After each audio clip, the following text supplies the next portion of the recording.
Today, we're making Banh Hoi Chao Tom, or fine woven vermicelli noodles with sugarcane shrimp. A traditional Vietnamese dish with roots primarily in the coastal regions of central and southern Vietnam, where seafood is abundant. Banh Hoi Chao Tom holds a special place in my heart because it's a dish that really brings people together, and it's meant to be served family style. Its emphasis on fresh ingredients, balanced flavors, and beautiful presentation makes this one of my absolute favorite dishes. Today we'll break down how to make each one of the separate components, including the đồ chua, nước chấm, bánh hoi, and of course the chao tom. So do me a favor and make sure you like, comment, share, and save this video.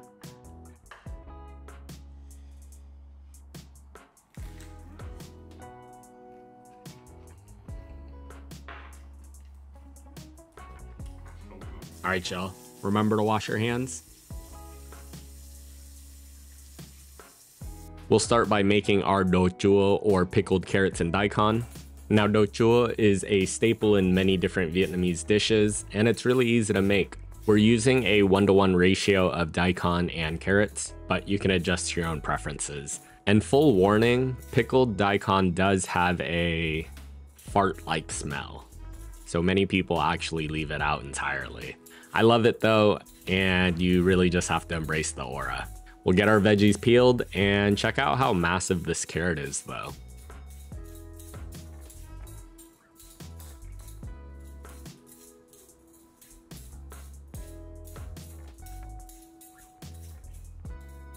And I like matchstick pieces, so we'll cut these down to size. And you could make it even easier by using a box grater instead, but I like the crunch of these bigger cuts.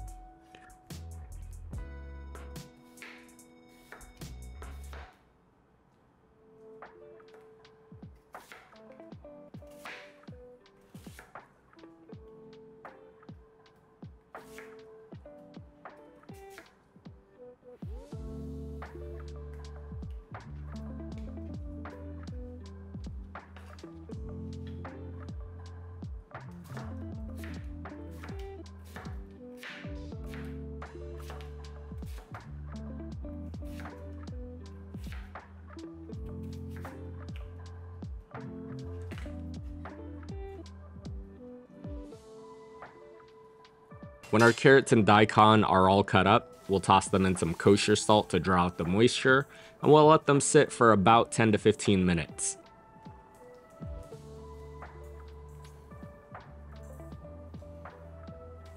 Then our pickling liquid is just equal parts sugar, vinegar, and water. We're gonna heat this up slightly, just enough for the sugar to fully dissolve. We'll let this cool down before adding to our veg. Once our carrots and daikon are pliable like this, they're good to go. We'll rinse them off in some cold water. And if you like this recipe and you want to learn how to make more of your favorite Vietnamese and Asian dishes, make sure you subscribe and turn on your notifications to stay up to date on all my latest posts.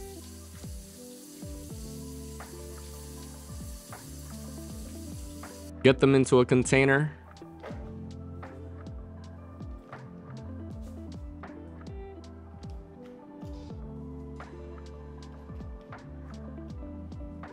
Add our pickling liquid and store in the fridge.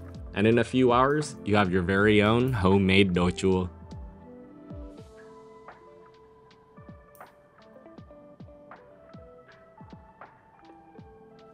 Then we'll move on to making our nước chấm, or fish sauce dipping sauce.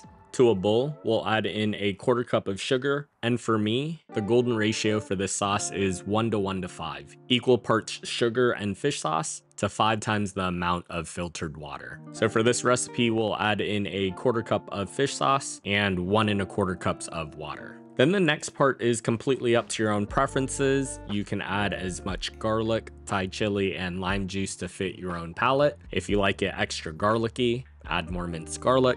And if you can't handle spice, leave the Thai chilies out. For my recipe, we'll add in a tablespoon of fresh minced garlic that I blitzed in the food processor earlier. And I like a lot of spice, so we'll drop in 4 or 5 Thai chilies that we finely minced. And to finish our dressing, we'll add the juice of a whole lime. Consider this a foundational recipe that you can adjust to your own liking. This nước chấm is good in your fridge for about 3 weeks, but you'll definitely finish it before then. Then we'll make our Banh Hoi, or fine woven vermicelli noodles. Now, if you've never made Banh Hoi at home before, it can be a little intimidating because the instruction label makes it way harder than it needs to be. So here's how I like making it. To a pot of boiling water, we'll add a pinch of salt and a splash of oil.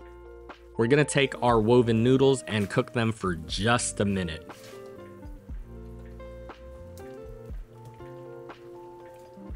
Then we'll get these drained and rinsed in cold water to stop the cooking process. And this next part is super important because it's gonna look like it's not cooked through, but trust me on this. We'll rinse the noodles a couple of times and get that drained.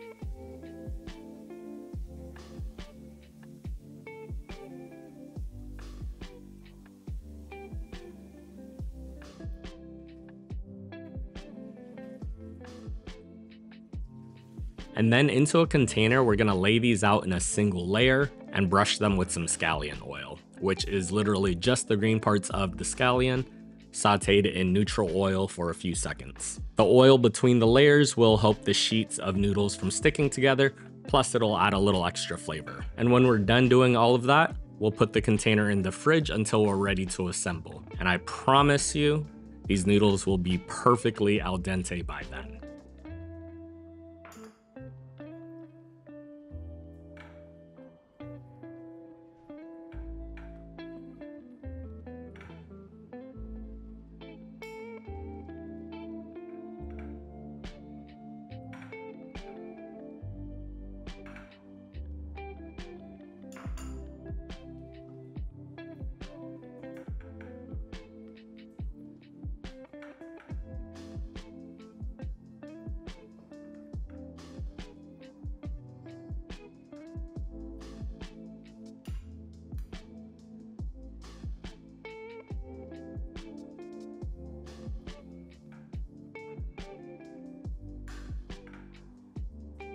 Last but not least, we'll make our Chao Tom, or sugarcane shrimp.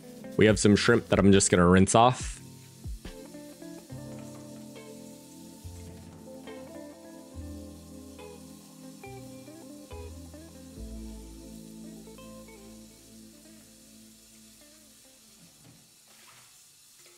And then we're gonna de-poop them, and the easiest way to do that is just using a toothpick or skewer and stabbing it between the 4th and 5th abdominal segment and just lifting that doo-doo out of there. It's super easy and honestly so satisfying. Once our shrimp have been de-pooped, we'll get these peeled and then we'll put them to the side.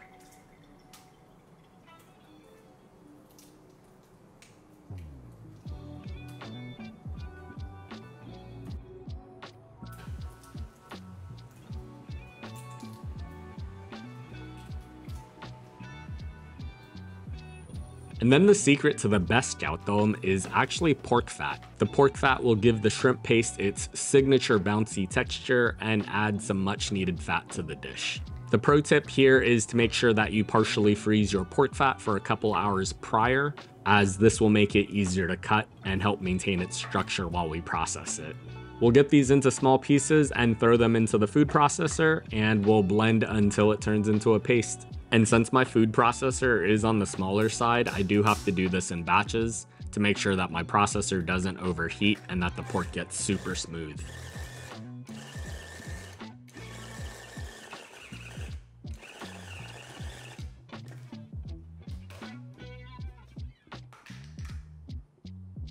Once the pork fat is fully processed, we'll add in our shrimp. Then we'll cut some green onions, separating the whites from the greens. And then we'll add just the white part to our food processor. Drop in some minced garlic, and we'll also add an egg white. We're gonna season this with a touch of fish sauce, some sugar, salt, and white pepper. Then I'm gonna add some cornstarch, which will help ensure that our shrimp paste stays nice and bouncy. We'll pulse this a couple of times and then get this fully combined.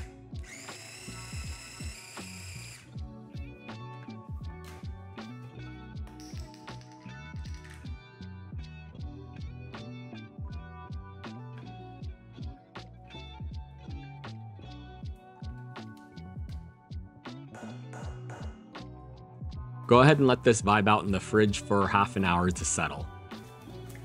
Then for the sugarcane, I have 20 ounces of this canned sugarcane. If you can find fresh sugarcane, that's great, but it's not that accessible for me.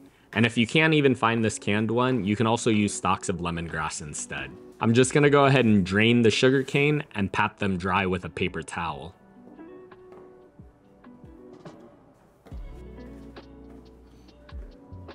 Since the sugarcane is pretty thick, I'm actually going to quarter them and make them a little bit more manageable.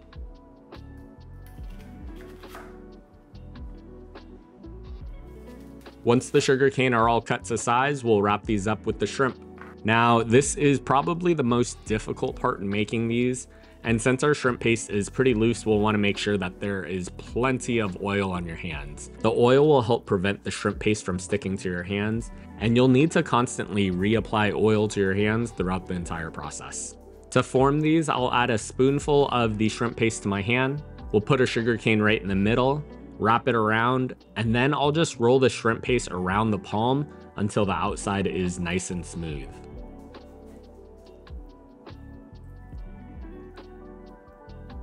When they're all done, they should look something like this. And then to cook these, you can either grill or deep fry them. Today we're deep frying these in 350-degree oil for about 3 to 5 minutes or until cooked through and golden brown. Once these are done, we'll get these onto a cooling rack or a dish with a paper towel to cool off. And you'll want to serve these immediately because the longer that the Chao Tom sits, the more it'll shrivel down, losing its plump look and feel. And then it's time to assemble our plate. We'll add some of our lettuce leaves to use as a wrap. We'll add our herbs, and you can use anything you like, but this is some mint and cilantro. Then I'm just gonna take our Banh Hoi and roll them up to make them look a little more aesthetic.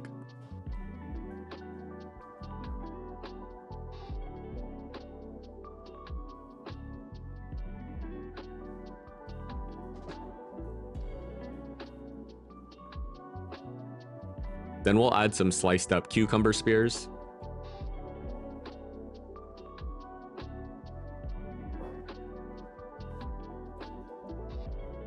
Our pickled veggies that we made earlier.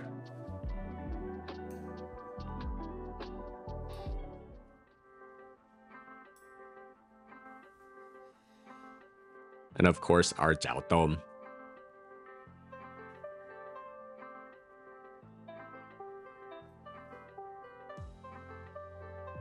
We'll add some of our Nuc Jam to a little dipping bowl.